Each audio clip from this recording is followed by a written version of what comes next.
आरा से संजय श्रीवास्तव की खबर। सहायक प्रोफेसर बहाली की नई नियमावली के विरोध में विशाल महाधरना आयोजित।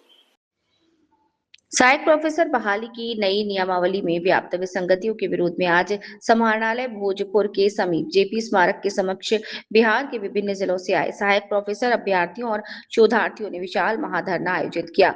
महाधरने में बड़ी संख्या में अभ्यर्थियों ने भाग लेते हुए सरकार से न्याय संगत, पारदर्शी और गुणवत्तापूर्ण बहाली प्रक्रिया सुनिश्चित करने हेतु नियमावली में तत्काल संशोधन की मांग की। महाधरने की अध्यक्षता आंदोलन के संयोजक कुमुद पटेल ने की। उन्होंने कहा कि वर्तमान में नियमावली उच्च शिक्षा की गुणवत्ता तथा वर्षों से शोध और अध्ययन में संलग्न अभ्यर्थियों के हितों के अनुरूप नहीं है। उन्होंने सरकार से आग्रह किया कि शोधार्थियों की शैक्षणिक उपलब्धियों और वर्षों की मेहनत का सम्मान करते हुए नियमावली के सभी विसंगतियों को दूर किया जाए। महाधरने में प्रमुख रूप से अधिकतम आयु सीमा 55 वर्ष करने, पीएचडी को अधिक वेटेज देने और सभी विषयों में नियमित और शीघ्र बहाली सुनिश्चित करने और चयन प्रक्रिया को पूर्णतः पारदर्शी बनाने तथा नियमावली की सभी त्रुटियों और विसंगतियों को समाप्त करने की मांग की। धरना समाप्त होने के बाद अभ्यर्थियों के प्रतिनिधि मंडल ने जिलाधिकारी भोजपुर के माध्यम से माननीय मुख्यमंत्री बिहार सरकार को ज्ञापन सौंपकर शीघ्र हस्तक्षेप करने का अनुरोध भी किया है। इस अवसर पर कार्यक्रम संचालन सुशील सिंह टाइगर ने किया, जबकि धन्यवाद ज्ञापन राजा पासवान ने प्रस्तुत किया। महाधरने में प्रमुख रूप से राजा पासवान, चंदन तिवारी, भीम यादव, शशि शेखर, रजनीश, भानु प्रताप, रत्नेश, श्वेता, मंजू, अंकिता, सुनीता सहित राज्य भर से आए अनेकों शोधकारी उपस्थित थे। देखिए, हम लोग सारे all PhD holders and research scholar हम लोग धरना पर हैं आज, और हम लोग लगातार कई दिनों से हम लोग आंदोलन कर रहे थे। विश्वविद्यालय से लेकर के जिला मुख्यालय तक ये आंदोलन पहुंचा है, और सीधे तौर पर मांग है कि जो यूजीसी का जो पुराना नियम है, खास करके जो यूपीआई के तहत जो यूजीसी के द्वारा जो नियमावली है जो प्रोफेसर बहाली का, उसी आधार पर प्रोफेसर के बहाली की जाए। जो पुराने नियम है उसी आधार पर, खास करके जो एज का जो मामला है, जो डोमिसाइल का मामला है, जिस तरह से सरकार इस पर कटौती करने का काम किया, वो बिहार के साथ छलावा है।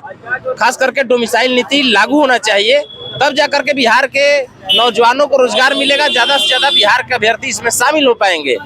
और जो यह राय ली गई है, खास करके कुलपतियों के द्वारा, 3 कुलपतियों के द्वारा, राज्यपाल के द्वारा, माननीय मुख्यमंत्री के द्वारा, माननीय उच्च शिक्षा मंत्री के द्वारा, यह निश्चित तौर पर हम समझते हैं कि बिहार के हित में नहीं है।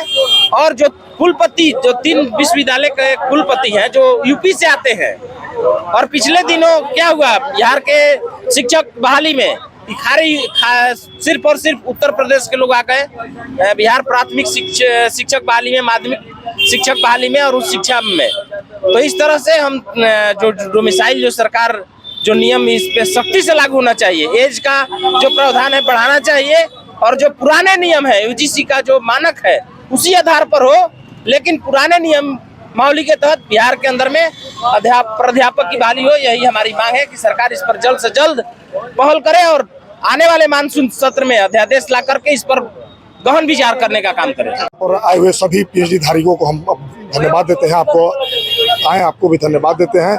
हम लोग पुरानी नियमावली जो था उसी को लेकर आज हम लोग धरना दिए हैं कि धरना बिहार सरकार के खिलाफ धरना है, और हमारी बात बिहार सरकार नहीं सुनेगी तो हम लोग बिहार विधानसभा घेराव करने का काम करेंगे।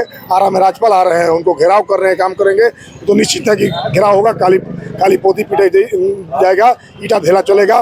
भले उसके लिए हम लोग कुछ भी चरण समय पर जाना पड़े, हम लोग करने के लिए तैयार हैं। हर एंगल से हम लोग लड़ने के लिए तैयार हैं। मेरा मांग पूरा नहीं होगा, हम लोग आंदोलन जारी रहेगा। सुशील टाइगर। हमारी यही मांग है कि जितने भी डिग्री कॉलेजेस स्थापित हुए हैं उनमें सारे विषयों की पढ़ाई शुरू की जाए नियम से। बहाली को इसमें निरंतरता लाई जाए, ये नहीं कि 10 साल के बाद आप बहाली ला रहे हैं। पुराना जो नियमावली है यूजीसी का, उसको गाइडलाइंस को माना जाए और उसको रिफ्रेश किया जाए, ना कि नया बनाया जाए। और जो भी बनाते हैं आप उसको आप विधानसभा में अच्छे से बहस कीजिए, वोट मांगिए उस पे नेता प्रतिपक्ष टीम से, तब जाके आप कुछ भी बहाली कीजिए। जो भी हम लोग यहाँ पे बैठे हुए हैं, हम लोग का ये मांग है कि जो भी आपने इरेगुलरिटीज लाई है पहले उसको आप पूरा कीजिए, अस्थायी जो है उसको स्थायी कीजिए, ठीक है। और जितना भी कॉन्ट्रैक्चुअल जो आप हायरिंग कर रहे हैं उसको रोकिए। हम लोग जो पीएचडी कर रहे हैं उस पर थोड़ा फोकस कीजिए और रेगुलरिटीज लाइए। अगर आप लोगों की आगे मांगे पूरी नहीं होती है तो आगे क्या? नहीं, हम लोग अभी धरना देते रहेंगे जब तक कि उनके कानों पे असर नहीं होगा, जू नहीं रहेगा। हम लोग बोलते रहेंगे, हम लोग यहाँ पे आते रहेंगे, जहाँ भी हमें पटना जाना होगा वहाँ जाएंगे, हम लोग बोलते रहेंगे। विधानसभा के आगे धरना देना होगा, हम लोग वहाँ भी जाके धरना देंगे।